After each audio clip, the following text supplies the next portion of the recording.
kwale mahloke gapele gorana modimo ntate mata ohle konyana Israele sena tsa le hodimo mabaledi wa maphelo a rona go ntata rona re a umema ho sengwa letsatsi o tla tsamaya le rona ntate ho ya bakeng sa mosebetsi mo re sebetsa teng go mabaledi wa rona wena o ile ngwa polosa bana ba Israele naheng ya Egipta a o re phamisetse letsoho la hao le mofutu sena tsa le hodimo tata rona ya mahodimo le bitso la hao le halaletse ho ke ho tle mmuso wa hao thato hao ya tswa lefatsheng jwalo ka ha e tswa le hodimo o re fe ka jono bohobe ba rona o le kaneng letsatsi le leng le le leng re tshwarele melao ya rona. This is not one of your run-of-the-mill class actions where you have one defendant and a multiplicity of claimants. You have here a very large number of potential claimants in the hundreds of thousands, represented not by one firm of lawyers but by 5 firms of lawyers who themselves have different areas of interest: tuberculosis, dependence, silicosis.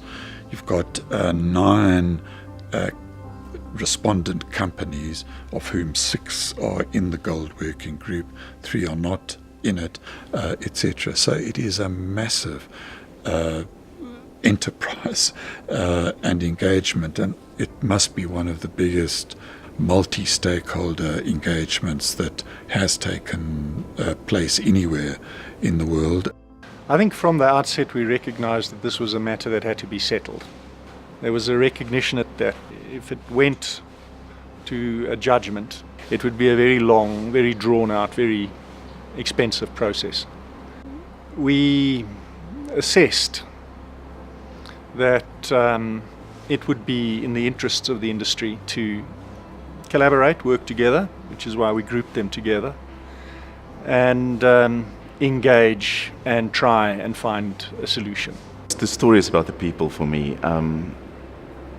I guess we should say that the safety and well-being of our employees are paramount, something that we don't only just repeat as a mantra or a nice statement on our website, but something that's entrenched in the DNA and organizational culture of the company. But that's also something that I came to know to be true of all the working group companies around the table. It's multifaceted. It's not just about dust control.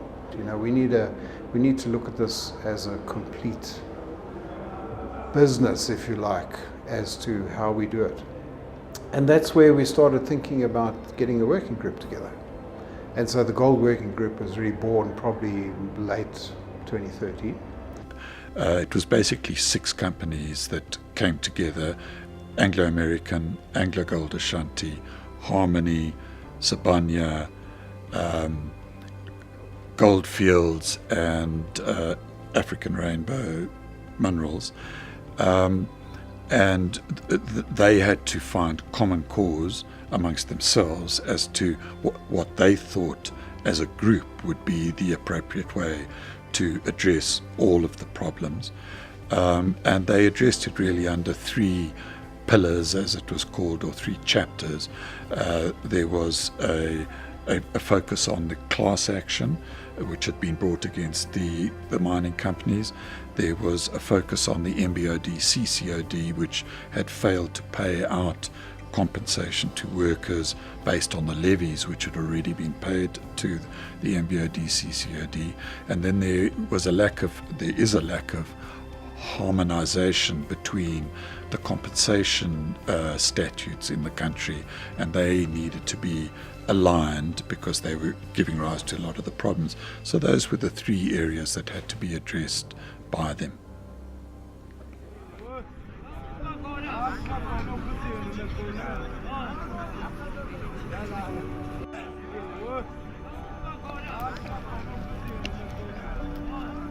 Make ndingubhedla owasemqambule kuNtlangaza. Ndiziswa kuba kuthiwa kubhaliswa abantu ababesebenza ezimine. Yiyo into endizisileyo, ndake ndasebenza. Kodwa ke impilo ayivumi ngoba sikhobozekile, singafumananga nto. The truth is that these guys are the poorest of the poor. And coming here and seeing them queuing and coming on time, and when it's braving the cold and then sometimes the sun, you know, it just spurs you to do more and more and more and more.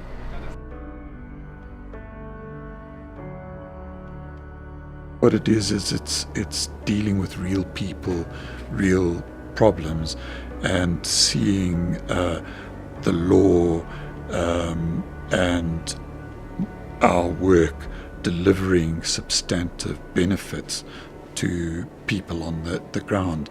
So it's been enormously satisfying for me to go to the Kuruman outreach and to see it actually delivering goods for people.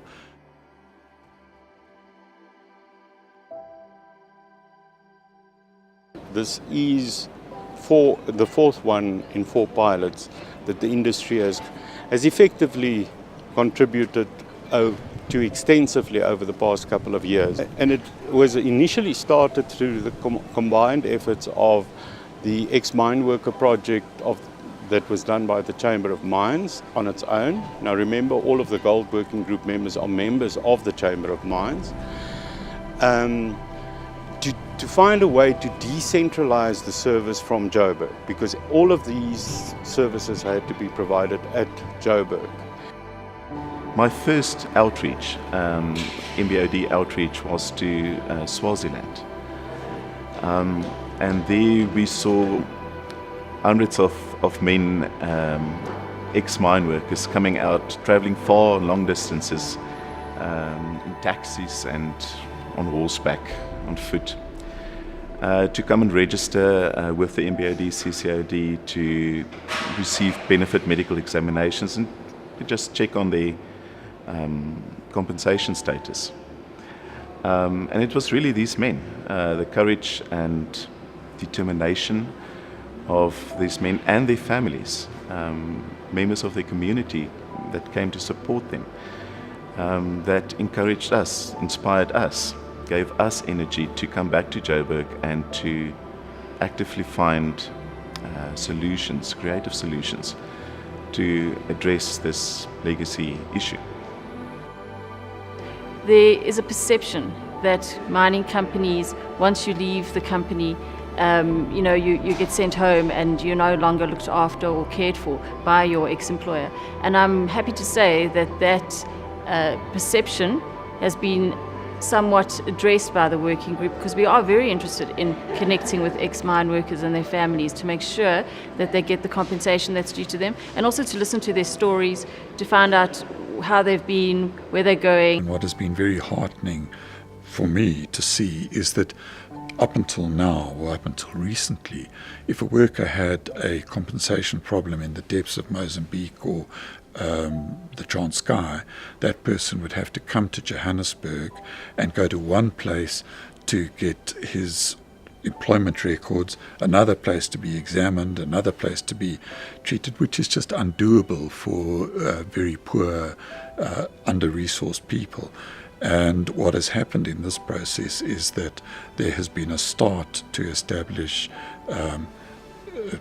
one-stop service centres like the one in Kuruman and Carletonville, but even better than that is that in cooperation with the Department of Health, that we will have mobile multi-service centres that will go out right into the depths of the areas from which the workers come, and those service centres will have literally a caravan which will have a place where workers can be x-rayed, where their employment records can be checked by computer links, where they can open a bank account. So it's a one-stop service provided where workers live, which is, I think, a tremendous achievement, and it's by the input of resource or combined resource from the Gold Working Group, both in human resource but also in financial resource, combined with the resource of the Department of Health. And I'm very confident that that settlement will happen and that within a reasonable period of time, workers who deserve to be paid will be paid.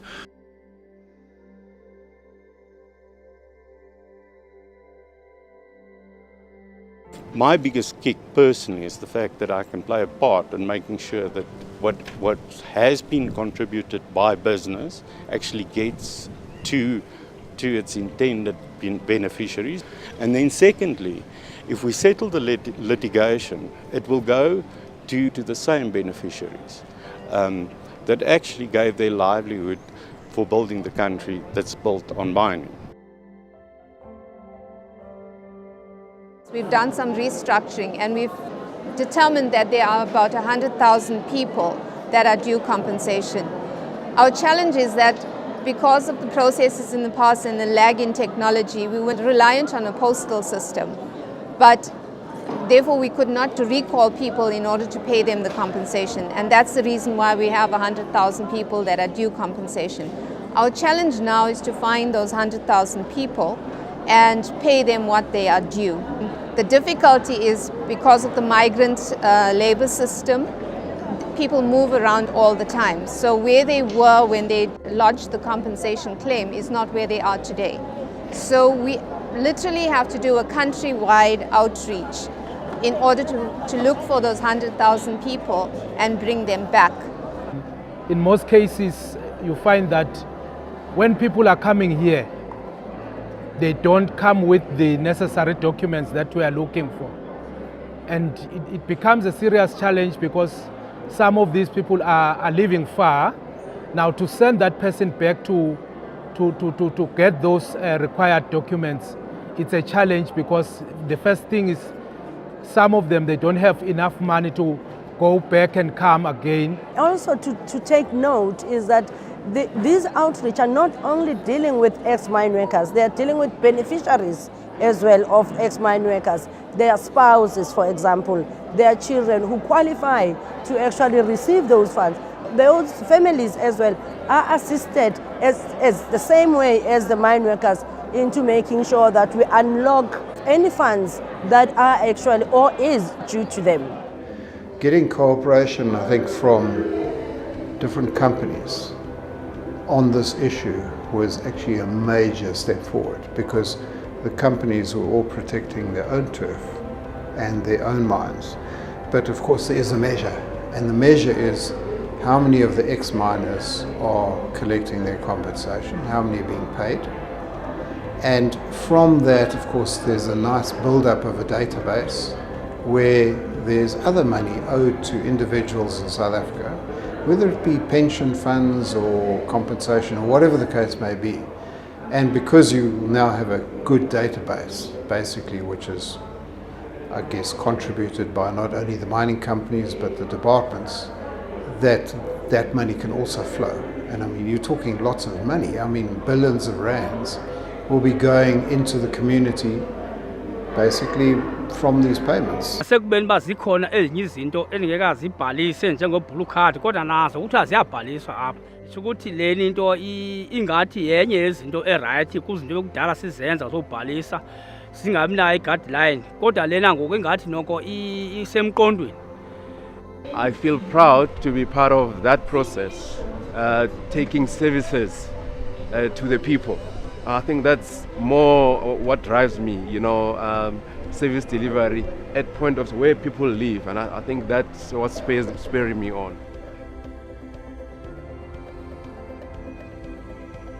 The challenges are fundamental to an historical legacy problem. It goes back, the act that I administer is from 1912. The travesty of justice is the inhumane conditions, and one of the big issues was about dust levels. The industry knew about the problems of dust. In fact, the 1930 International Silicosis Conference was held in South Africa, followed up by a subsequent one in 1959. It's unfortunate that the industry had not reacted at a much earlier stage to deal with dust control and other hazards like noise. On the compensation fund side, actuarial valuations could not be done because, or when done, they could not access 30% of the files. Files were lost or missing.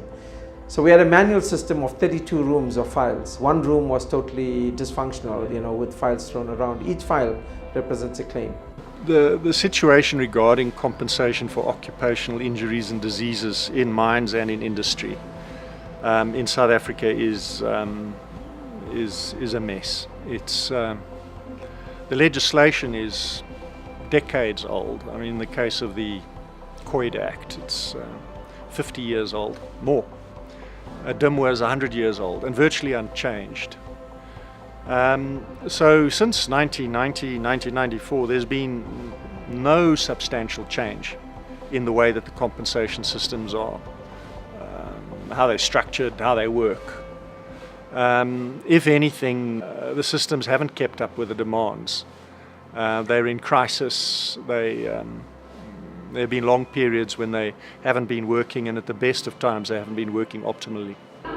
I think in a way the working group actually also managed to get government departments to work together. Because remember, behind the scenes here there was always a great deal of money which had been contributed by the various companies into the funds to pay compensation, but which wasn't getting paid. And so, the government was also under pressure in the various departments, and only when they started getting together, and when I talk getting together, I'm talking Department of Health, Mineral Resources, and Department of Labour. Those three departments really getting together and saying, hey, we've got a problem. And it was easy, if you go back a bit, to point fingers at the mining companies all the time.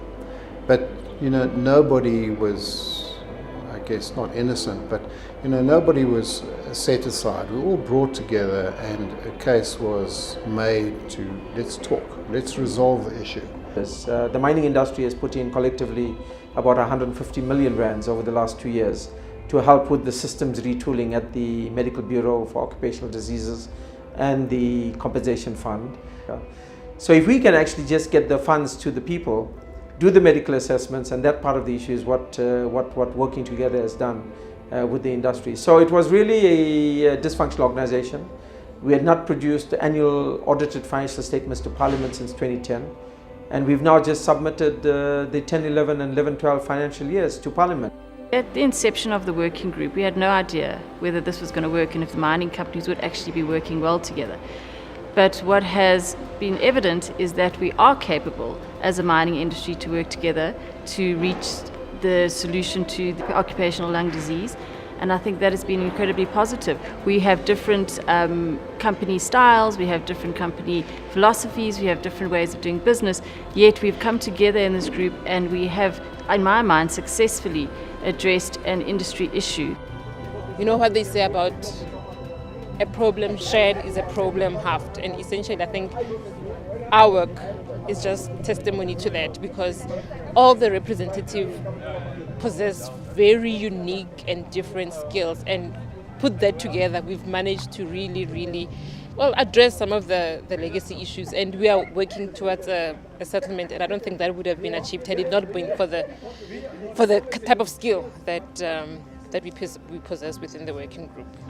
But also this whole process been a tremendous learning experience about what didn't work and what needs to be fixed and how to fix it. But it's also been truly a magnificent example of what can be achieved by collaborative, joint problem solving between stakeholders with very, very different interests, with very low levels of trust. We've developed very healthy relationships with government, like with Dr. Kisnasamy, with Richard Spoor and the other claimants' lawyers, where we started out with very low levels of trust. We now work together really very, very well. If you stop looking at things as a contestation between two adversaries and look at it more as a problem that needs to be resolved in the best interest of both the parties, then you start making progress. And I think it's operated like that. I mean, down to the fine detail about how to do little things. How do we do this? And literally trying to help each other to find solutions that you can take back to your clients. So here's an idea, sharing ideas, workshopping ideas, getting that kind of constructive, collaborative dynamic going. I mean, it has been quite an interesting journey. The learnings that I think as a team we've all gained are quite amazing. I don't want to count chickens before they hatch, but already what has been achieved is quite remarkable, and it's been achieved without a court order, without a strike, without massive strife. It's been achieved by very, very detailed strategic planning amongst the stakeholders, negotiation, facilitation, joint problem solving. So it's a real example to South Africa and to the rest of the world what can be achieved by sitting down around a table in a structured way and trying to find joint solutions to common problems.